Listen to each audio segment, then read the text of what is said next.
Fala galera, tudo certo? Pra quem não me conhece, eu sou o João e o vídeo que a gente vai assistir aqui hoje é do canal Mangaque. A história da grande operação espacial de Enel animada e o significado dela explicado, One Piece. Bom, parece que é um vídeo sobre a história do Enel, claro que é da viagem espacial aí, mas vocês quando comentaram diziam reagir a história do Enel, então tipo, é uma história bem basada em cima da história dele, por algo que ele fez, ou o que fez ele se tornar um deus ali, na época que ele fazia parte do mundo de One Piece. Legal que parece que vai ser animado, não sei se... Provavelmente animado pelo Evandro, né? Parece que vai ser bacana esse vídeo. Eu acho que já achei interessante a premissa que mostra aqui na descrição. Então vamos ver, galera, como vai ficar esse vídeo aqui, essa explicação. E se vocês forem gostando de vídeo aqui do canal, deixa um like aí, se inscreve no canal e ativa o sininho pra receber as notificações. E sem mais enrolação, bora pro vídeo. Play. Desde tempos remotos, os homens definem os desastres mais terríveis como Deus. Assim ocultam seu temor do desconhecido. Os humanos aceitam que não podem vencer esses desastres. E eu sou um desses desastres. As pessoas não temem a Deus. O próprio medo é Deus. Esse é Enel, o autoproclamado Deus do mundo. E com isso, em sua visão, a vida e a terra pertencem a ele. Seu primeiro passo era conquistar a Fairyverse, ou a Terra Sem Fim. Um lugar de lendas e mitos, e que seria um lugar perfeito para um deus reinar. E essa é a jornada de Enel nesse lugar cheio de mistérios que, querendo ou não, interfere diretamente em Verf, o mundo de One Piece, pois a Terra Sem Fim age diretamente no Mar Azul, um lugar onde um rei pode navegar. Quer saber como foi a jornada de Enel, o que ele encontrou e desvendou dessa terra mística sem fim? Então se liga que eu vou falar nisso agora.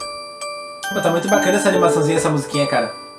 Tá parecendo musiquinha de dormir, a animação assim no fundo, bem estilo desenhos de quadrinhos antigos, tá ligado? Fala galera, Evandro Fusari com mais um vídeo pra vocês. Como vocês estão? Espero que todos vocês estejam maravilhosamente bem. Hoje trazendo um vídeo sobre a história de capa de Enel de uma forma animada, narrada, contando toda a sua jornada e a sua viagem, o que ele descobriu, quais mistérios ele desvendou e acima de tudo como essa história se conecta com a história principal. Vai ser utilizada ainda? Assiste até o final que eu tenho certeza que você vai gostar bastante. Mas acima de tudo eu espero que você se divirta. Se você é novo no canal, aproveita para se inscrever. Espritama Galáctico, dispara aquele like para dar uma fortalecida. E agora com vocês a grande viagem de Enel.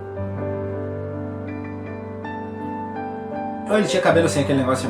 Enel nasceu e foi criado em Birka, mas 8 anos antes da história atual, depois de encontrar e comer o misterioso fruto chamado Goro Goro no Mi, ele destruiu sua terra natal e veio para Skypiea com seus seguidores. Birka era considerado o lar de muitos guerreiros fortes e poderosos. Eles eram, no entanto, impotentes perante ao auto-intitulado Deus. Embora fosse sua casa original, Enel não mostrou nenhum sinal de amor por ela, pois a destruiu sem qualquer hesitação. Posteriormente, Enel e seu contingente leal de seguidores derrubaram o então governante atual de Skypiea, o deus Ganfal, tornando-se então o novo governante daquele lugar. Mas enquanto isso, Enel mantinha um culto sobre Skypiea, verdadeiramente levando o manto de Deus em um sentido mais literal. Embora Skypiea ainda tivesse uma sensação de paz e paraíso, bem como em qualquer distopia clássica, era um falso paraíso. Se alguém ousasse falar mal de Enel ou desafiar sua lista de mandamentos, ele iria disparar uma coluna gigantesca de relâmpagos do céu para eliminar efetivamente esse dissidente. Junto com isso, ele forçou os súditos que trabalhavam para Ganfal a construir para ele uma enorme nave voadora chamada Ark Maxim. Enel, depois de estudar a história do Jardim Superior, passou a acreditar que a Lua é a terra lendária que ele tanto buscava. Uma terra infinita de solo sagrada, também conhecida como Fairyverse, ou a Terra Sem Fim. Esta é a razão pela qual ele construiu a Ark Maxim. As terras do céu eram pequenas demais para Enel. Será que ele tá vivo na lua, cara? Parece sim, né? Ele foi pra lá. Então o infinito o aguardava. Verf, que significa literalmente terra, é o nome dado ao mundo pelo povo de Skypiea. Embora as plantas possam crescer nas nuvens e na ilha do céu, elas não podem germinar nelas. Assim, o Verf é a substância mais valiosa encontrada em Skypiea.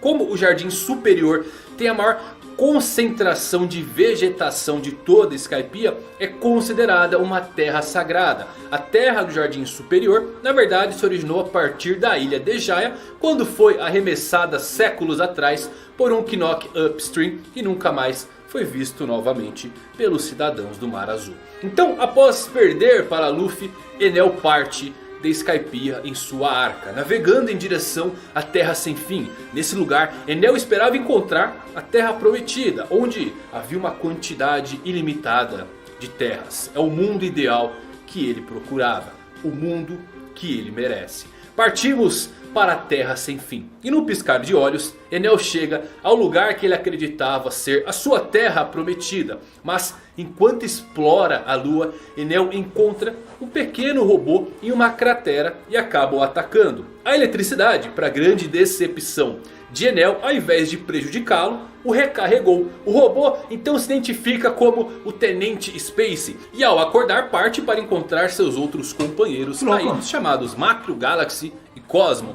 E ele chora sobre eles enquanto Enel assiste tudo impassível e sem se importar. Enquanto o Tenente Space está de luto, um pirata espacial muito semelhante ao Mink o ataca por trás com uma lança eletrocutada, ferindo gravemente o robô no processo. O capitão pirata espacial também, né? então tenta atacar Enel, que despreocupadamente atravessa a lança com seu fruto, ataca e derrota em retaliação. Enel então vê uma enorme explosão à distância e fica furioso com a destruição de sua amada Terra Sem Fim. Enquanto isso, na área da explosão, mais 3 piratas espaciais são apresentados e estão dialogando, planejando escavar a lua em busca de seus tesouros e mistérios. Mas eles não contavam que o autoproclamado dono do lugar não gostou nada disso. E Enel aparece no local da escavação, furioso com toda a insolência dessas criaturas inferiores.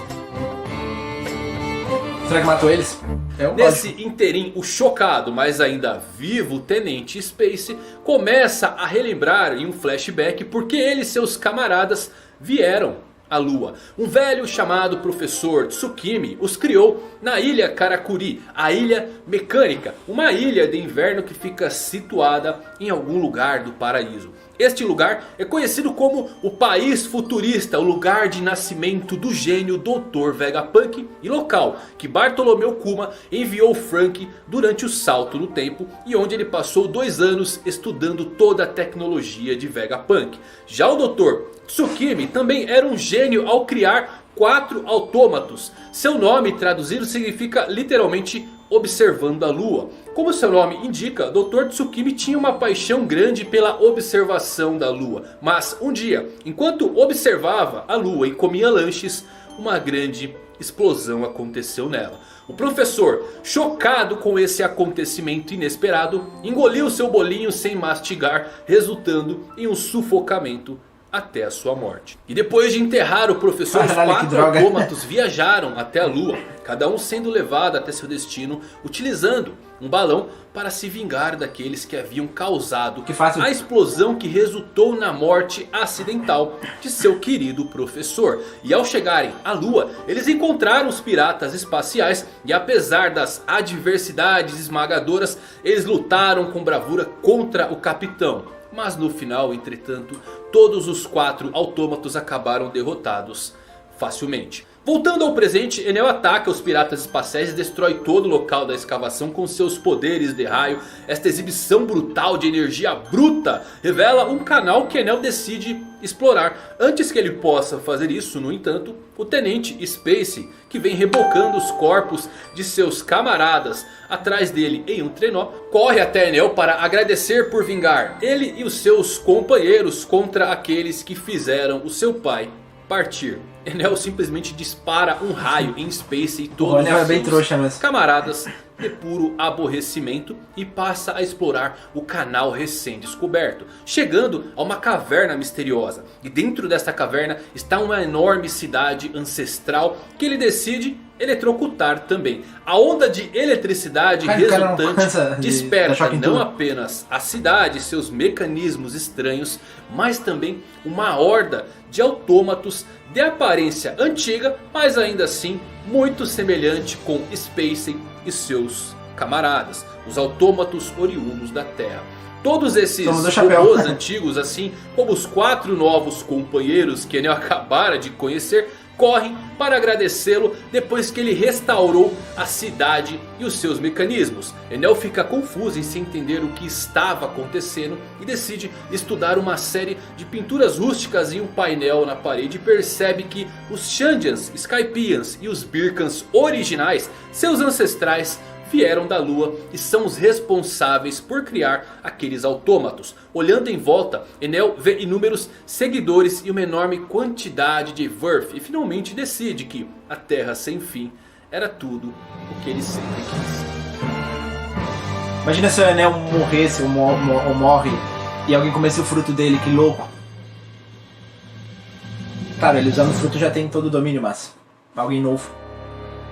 E essa é a jornada espacial de Enel. Eu acho que toda a razão para uma história de capa em One Piece é que ela revela um meta segredo ou expande o que não pode ser registrado e mostrado nas páginas oficiais do mangá. Nesta aqui, Enel recebeu um nome inspirado muito curioso de Enlil, que é um deus sumério das tempestades. Seu número sagrado é o 50. É o mesmo número de soldados que Enel recebeu na lua. Enlil é conhecido como o separador do céu e da terra, que é o que Enel estava tentando fazer. E para quem não sabe, os sumérios são grande fonte de inspiração para o século perdido e mesmo para a criação dos poneglyphs, pois eles foram os criadores da escrita. E aqui está o ponto interessante. Os sumérios acreditavam que seus deuses eram de outra esfera e os ligavam intimamente aos planetas e estrelas acima de nós. Os deuses sumérios aqui são chamados de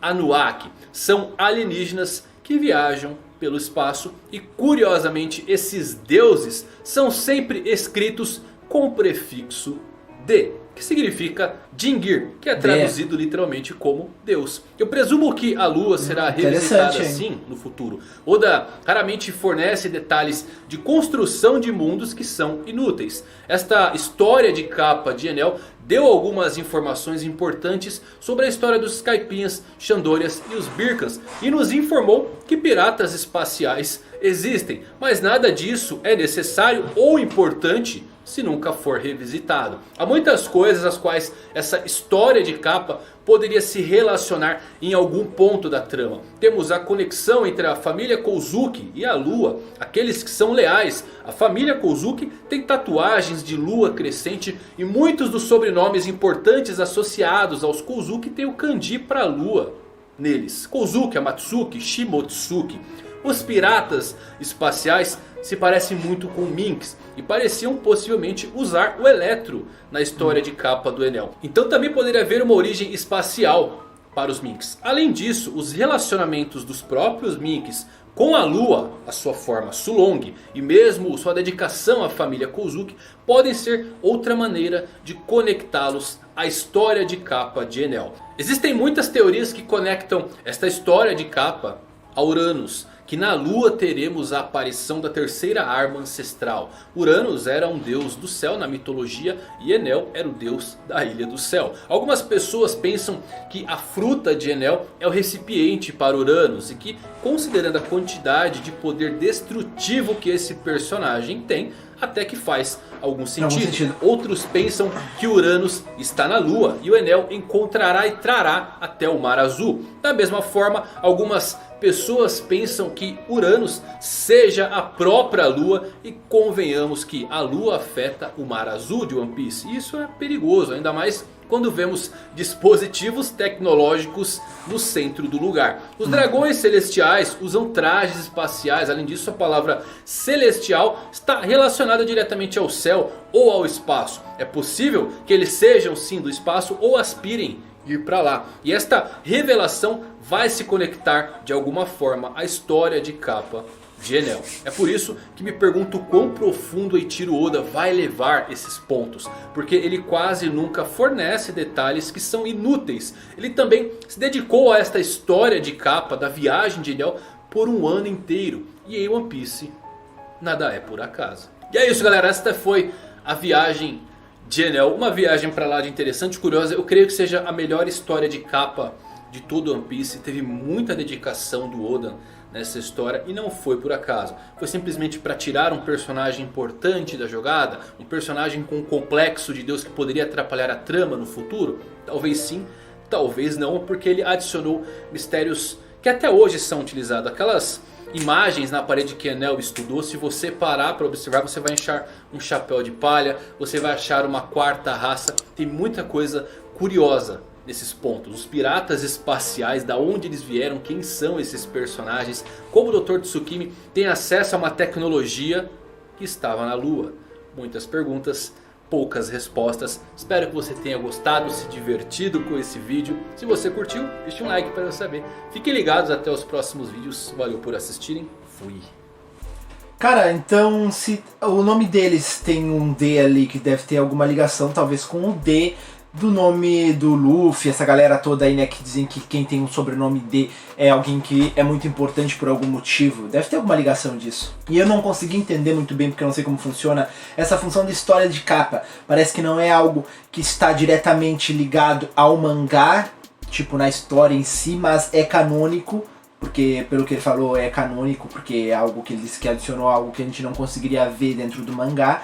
Só que ao mesmo tempo não é algo que necessariamente precise continuar coexistindo. Então é uma coisa, história canônica aí que eu achei bem interessante, cara, que eu não sabia, tá ligado? Tipo, eu já ouvi falar, já vi várias fotos sobre essa parada da Lua, mas eu achava que era coisas mostradas assim como em flashbacks, sabe, em alguns animes, tipo mostrando o Enel indo pra Lua, um flashback aqui e ali sobre alguma coisa, de vez em quando comentam o que aconteceu com ele, aí aparece outro flashback. Eu achava que era algo assim, mas parece que foi uma coisa um pouco mais direta sobre o que aconteceu exatamente dele indo pra lá. Então com certeza o Enel não tá morto e ele pode ser um personagem que volte futuramente, seria muito interessante. E se eu não me engano, o Oda disse que em um ano agora vai aparecer um cara antigo, uma pessoa, um cara não necessariamente, mas um pirata, não sei se era um pirata agora dizendo a verdade, mas alguma pessoa antiga muito importante vai reaparecer novamente. Eu vi isso em algum lugar, alguém comentando, então tipo, poderia ser o Enel, seria bem interessante, mas pode ser várias pessoas também. E aqui eu consegui ver um pouco mais da impiedade do Enel, né, que vocês falam que ele não é um cara, por mais que, tipo, nos vídeos eu não consiga entender exatamente qual é a personalidade dele, mas é um cara, tipo, totalmente egocêntrico, totalmente Deus mesmo. Aquele pensamento dele ser superior a todo mundo, tanto que não dá a bola pro que tá acontecendo, simplesmente queria matar quem tava na frente dele só porque tá entediado. Realmente, é um cara muito do mal mesmo. Bom, galera, mas gostei muito da história. Se vocês tiverem alguma coisa a adicionar sobre essa história aqui, alguma coisa, um ponto de vista de vocês, pode deixar nos comentários que eu vou responder vocês. E se vocês tiverem gostado desse vídeo aqui, deixa um like aí, se inscreve no canal e ativa o sininho pra receber as notificações. E até a próxima. Falou!